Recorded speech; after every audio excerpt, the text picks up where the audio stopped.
Olá, povo de Deus, segunda-feira, 27 de janeiro de 2025, terceira semana do tempo comum. A nossa reflexão de hoje é a partir de Hebreus 9:15 e de 24:28 e Marcos 3:22-30. Irmãos, Cristo é mediador de uma nova aliança. Pela sua morte, ele reparou as transgressões cometidas no decorrer da primeira aliança. E assim, aqueles que são chamados recebem a promessa da herança eterna. Jesus não entrou num santuário feito por mão humana, imagem do verdadeiro, mas do próprio céu, a fim de comparecer agora na presença de Deus em nosso favor. E não foi para se oferecer a si mesmo, muitas vezes, como sumo sacerdote que cada ano entra no santuário com sangue alheio. Porque, se assim fosse, deveria ter sofrido muitas vezes, desde a fundação do mundo.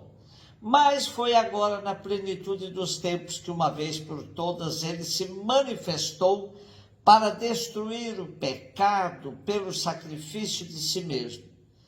O destino de todo homem é morrer uma só vez, e depois vem o julgamento. Do mesmo modo também Cristo, oferecido uma vez por todas para tirar os pecados da multidão, aparecerá uma segunda vez fora do pecado para salvar aqueles que o esperam.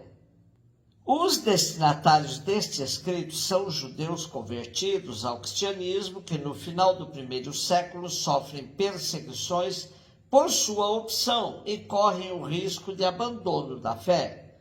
O autor da carta aos Hebreus apresenta-lhes Jesus Cristo como o único capaz de dar-lhes a salvação em qualquer circunstância de suas vidas.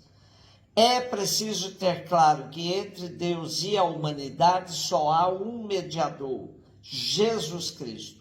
Por isso, o autor de Hebreus mostra que a piedade cultual ligada ao templo e aos sacrifícios não assegura o perdão e a comunhão com Deus.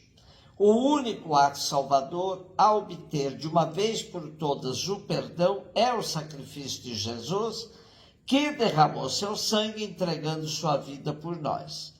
Depois do sacrifício de Jesus, tudo fica relativizado, ou seja, nenhuma estrutura religiosa ou civil tem caráter absoluto e intocável.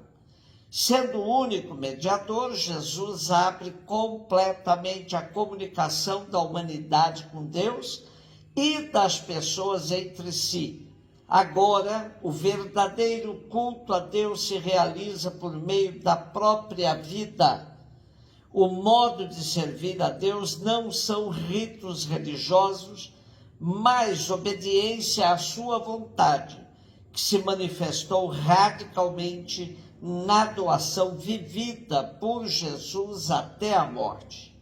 O único valor do culto consiste em expressar concreta ou simbolicamente o culto que a humanidade presta a Deus por meio da sua vida.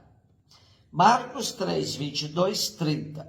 Os mestres da lei que tinham vindo de Jerusalém diziam que ele estava possuído por Beelzebul e que pelo príncipe dos demônios ele expulsava os demônios.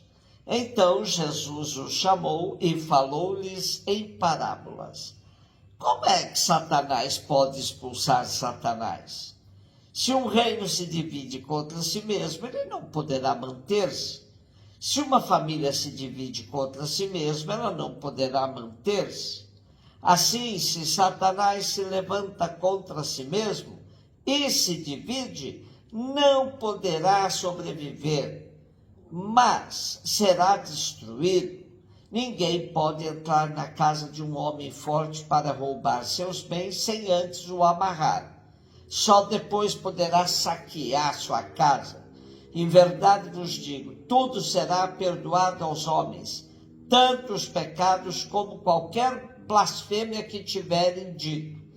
Mas quem blasfemar contra o Espírito Santo nunca será perdoado, mas será culpado de um pecado eterno. Jesus falou isso porque diziam, ele está possuído por um espírito mau.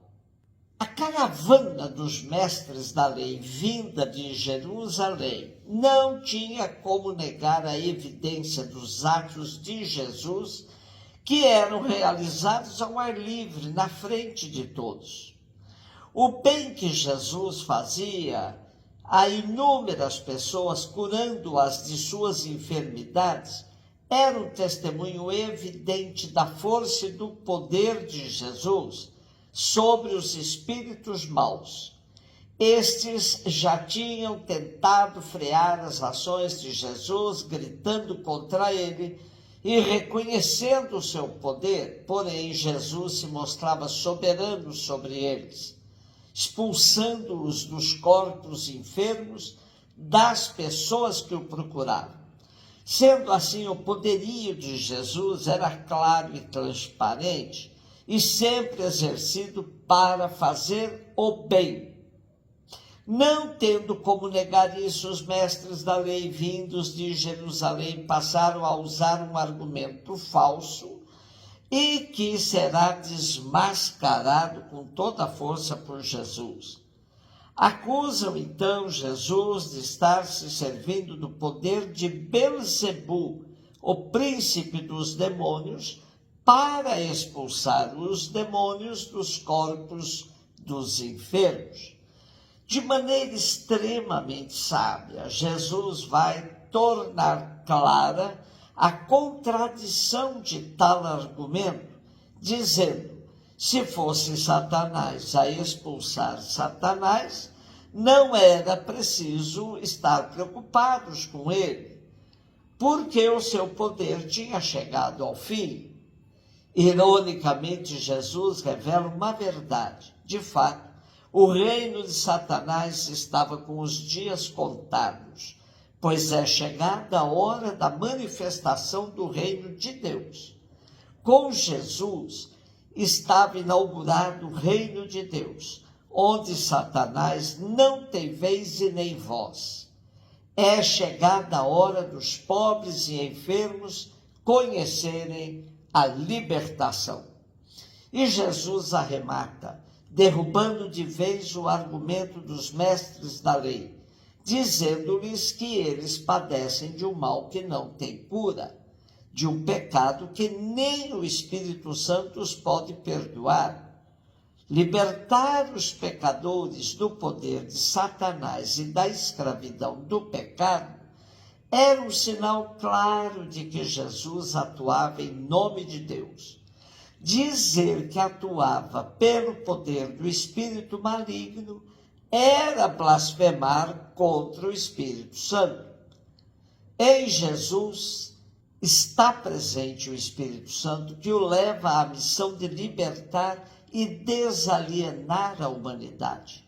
Por isso, ele é acusado de estar possuído por um espírito mau. Tal acusação é pecado sem perdão. Para os acusadores, o bem é mal, o mal é bem. Eles, na verdade, estão comprometidos e tiram o proveito do mal. Por isso, não reconhecem e nem aceitam Jesus. Precisamos desenvolver a capacidade de discernimento para não confundir o mal com o bem e vice-versa, como fruto de uma alienação imensa em que muitos vivem mergulhados. Trocam Jesus por qualquer outra pessoa que se apresenta como salvador de suas vidas. É urgente deixar claro que um é Jesus e seu projeto, e outros constituem a legião de demônios que enganam o povo. Por isso, é urgente um grande exorcismo social, coletivo, onde possamos enxergar o bem sem confusão e as pessoas possam viver plenamente sob o domínio do Espírito Santo e não do príncipe dos demônios. Um beijo no seu coração.